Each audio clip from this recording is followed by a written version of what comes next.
तो आज हम सबसे पहला जो स्ट्रक्चर है सेल वॉल, उसके बारे में पढ़ेंगे। So cell wall is present in all bacteria, plants, fungi and some protists. It is located outside the plasma membrane. ये जो सेल वॉल है ये बैक्टीरिया के अंदर मौजूद होता है, प्लांट्स के अंदर, फंजाई के अंदर और कुछ प्रोटिस्ट के अंदर मौजूद होता है। प्रोटिस्ट के बारे में हमने पीछे पढ़ा था। It is located outside the plasma membrane. ये प्लाज्मा मेम्ब्रेन से बाहर होता है। ये सेल जो प्लाज्मा मेम्ब्रेन यहाँ पे क्या होती है, जो सेल मेम्ब्रेन को हम प्लाज्मा मेम्ब्रेन भी कहते हैं। तो ये सेल वॉल जो प्लाज्मा मेम्ब्रेन है उसके इर्द गिर्द होता है। It provides shape, strength, protection and support to the inner living matter protoplasm of the cell.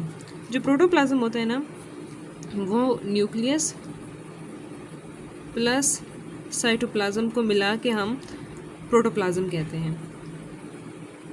अगर आप न्यूक्लियस हटा दें तो सिर्फ साइटोप्लाज्म है, और अगर आप न्यूक्लियस के साथ आप इसको मेंशन कर रहे हैं तो ये फिर प्रोटोप्लाज्म है।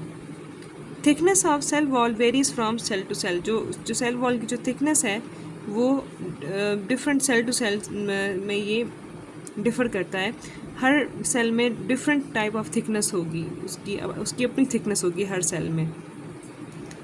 जो डिफरेंट टाइप का जो सेल होगा उसकी डिफरेंट थिकनेस होगी, उसकी डिफरेंट मोटाई होगी उसकी। The outer layer of the plant cell wall is known as primary wall. जो प्लांट की जो सेल वॉल है उसकी जो आउटर लेयर है उसको हम प्राइमरी वॉल कहते हैं। It is made up of cellulose. Some plant cells also have secondary walls or the inner side of the primary walls. It contains cellulose, lignin and other chemicals. अभी जो plant की जो cell wall है इसकी भी दो layers होती हैं। जो प्लांट की जो सेल वॉल्स होती है उसकी भी दो लेयर्स होती हैं। जो आउटर लेयर है वो कम्प्लीटली सेलुलोज से बनी होती है, और जो इनर लेयर है वो सेलुलोज, लिग्निन और जो दूसरे केमिकल्स हैं उनसे मिल के बना होता है। उसमें सेलुलोज और लिग्निन दोनों होता है, और जो आउटर लेयर होती है उसमें सिर्फ सेलुलोज होता है। The cell wall of prokaryotes is composed of peptidoglycan, murein. जो सेल वॉल जो प्रोकैरियोट्स के जो सेल वॉल होते हैं, प्रोकैरियोट्स के आपने पीछे पढ़े प्रोकैरियोट्स क्या होते हैं।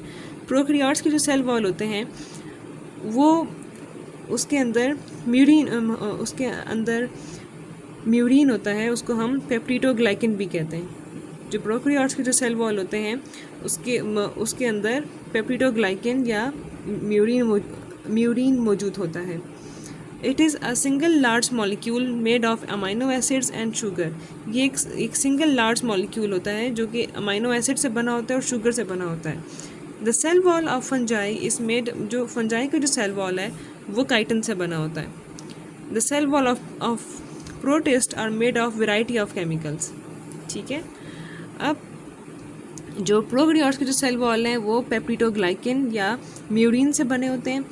ये एक सिंगल लार्ज मॉलिक्यूल होता है जिसके अंदर अमाइनो एसिड्स और शुगर होते हैं, और जो फंजाई का जो सेल वॉल है वो काइटिन से बना होता है, और जो प्रोटिस्ट के जो सेल वॉल होता है वो मुख्तलिफ केमिकल से मिल के उसके अंदर मुख्तलिफ केमिकल्स होते हैं। तो इसके बाद जो नेक्स्ट जो है सेल मेम्ब्रेन, वो फिर हम अपनी नेक्स्ट वीडियो में फिर हम पढ़ेंगे।